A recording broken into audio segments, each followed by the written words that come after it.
এইটার যে দর্শক সেটা স্যাটেলাইট টেলিভিশনের দর্শক, এবং এইটা প্রচুর দর্শক দেখছে, প্রচুর। সো আমি যেটা বলছি যে ধারাবাহিক নাটক কিন্তু এখন দেখছে মানুষ, ধারাবাহিক নাটক আগের চেয়ে দেখছে। আপনি যেটা বলছেন যে আপনি যখন ভালো কোয়ালিটি দেবেন, আপনি যখন ধারাবাহিকতা বজায় রাখবেন, আমাদের ধারাবাহিক নাটকের দিকে আমাদের চ্যানেলগুলো ঠিক নেই। এমনও একটা চ্যানেলে একটা ধারাবাহিক নাটক 2000 পর্ব হবে, দেখা গেছে চ্যানেল ভয় আছে যে আমি 2000 পর্ব পর্যন্ত থাকবো কিনা, আমি কেন ওই জায়গাটায় যাব, এরকমও হয়েছে।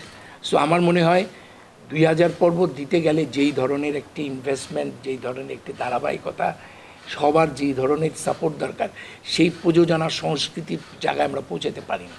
তবে যদি ঠিকমতো করা যায় তাহলে ধারাবাহিকই কিন্তু মানুষকে টেলিভিশনমুখী করতে হবে। কারণ টেলিভিশনটা আমার পরিবারের একটা সদস্য।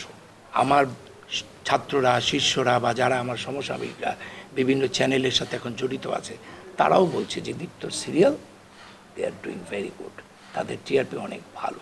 এটার কারণ হচ্ছে যখন এই চ্যানেলটি শুরু হয়নি তখন একদম আমার এখানকার যে দীপ্ত টিভির যে জাহিদ ভাই কাজী, আমাদের যে উনি ব্যবস্থাপনা পরিচালক, এবং উনি প্রথম থেকে ছিলেন, এবং আমি একটা অভিনেতাদের একটা ওয়ার্কশপ করিয়েছিলাম 1 মাস, যারা পরবর্তীতে করে।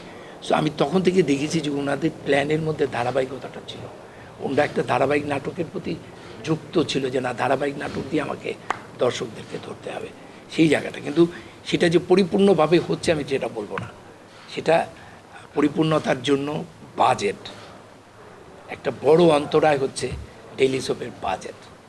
সো আমরা ব্রেক ইভেন পয়েন্ট অ্যানালাইসিসই করি না।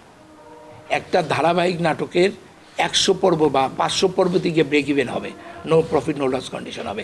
তার যে সেট, তার যে কস্টিউম, তার যে ধারাবাহিকতা, এগুলো যদি ঠিকমতো না করা যায় তাহলে কেন আমি আমার সেট কস্টিউমটা চিন্তা করবো কেন?